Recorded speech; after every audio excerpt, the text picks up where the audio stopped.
कभी सोचा है कि कुछ लोगों की राइटिंग इतनी साफ और असरदार कैसे होती है? आज हम उसी सीक्रेट कोड को क्रैक करने वाले हैं जो दमदार लेखन की नींव है। ये एक ऐसा सिंपल सा नियम है जो लिखने के अंदाज को हमेशा के लिए बदल सकता है। ऐसा तो हम सबके साथ होता है ना।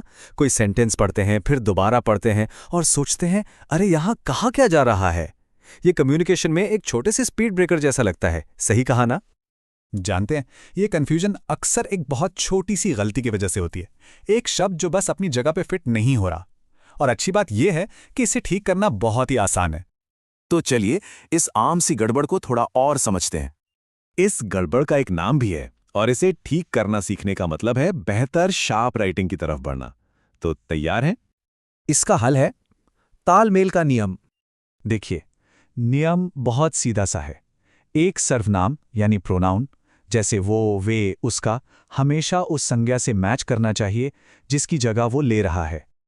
इसे ऐसे सोचिए जैसे कोई डांस पार्टनरशिप हो। संज्ञा और सर्वनाम दोनों को एक ही रिदम में एक साथ चलना होता है। अगर एक भी गलत कदम उठा ले तो पूरा सेंटेंस लड़खड़ा जाता है। तो सवाल यह है कि हम ये पक्का कैसे करें कि वो परफेक्ट पार्टनर है। इसके लिए एक बहुत ही सिंपल 3 बिंदु जांच है। ये बहुत ही आसान है। जब भी कोई सर्वनाम इस्तेमाल हो तो बस ये 3 चीजें चेक करनी है: संख्या, लिंग और पुरुष। चलिए इसे थोड़ा और समझते हैं। पहला है संख्या, मतलब क्या वो दोनों एक वचन हैं यानी सिंगल, या बहुवचन यानी एक से ज्यादा। दूसरा लिंग, क्या वे पुरुष, महिला या नपुंसक हैं। और तीसरा पुरुष, यानी कि क्या वे फर्स्ट पर्सन मैं, हम, सेकंड पर्सन तुम या थर्ड पर्सन वह, वे हैं। इससे ये पक्का हो जाता है कि सबको पता है कि बात कौन कर रहा है और किसके बारे में हो रही है। चलिए अब इन सबको एक साथ रखकर देखते हैं कि ये काम कैसे करता है। अक्सर हमें ऐसा वाक्य देखने को मिलता है, एवरीवन मस्ट ब्रिंग हिज/हर नोटबुक।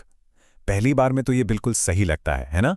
बस सवाल ये है, क्या ये हमारी 3 बिंदु जांच को पास करता है? चलिए इसे जांच के माइक्रोस्कोप के नीचे रखकर देखते हैं। जरा इस स्लाइड पर गौर कीजिए। हमारी संज्ञा है एवरीवन। यहीं पर अक्सर लोग गलती करते हैं। देखिए, भले ही एवरीवन का मतलब बहुत सारे लोगों से हो, लेकिन ग्रामर में यह हमेशा एक वचन ही माना जाता है। ये ग्रुप को एक यूनिट की तरह देखता है। और हाँ, ये नपुंसक और थर्ड पर्सन भी है। अब सर्वनाम पर आते हैं, हिज/हर।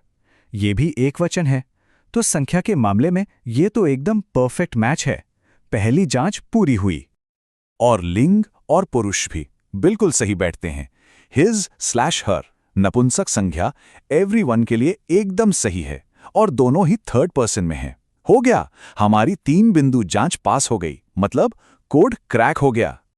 तो बस यही याद रखना है, एक सिंपल सा नियम और उसे लागू करने के लिए 3 फटाफट जांच, बस इतना ही। देखिए, ये सिर्फ ग्रामर के नियम रटने की बात नहीं है, ये अपने विचारों को साफ और दमदार तरीके से दूसरों तक पहुंचाने के बारे में है।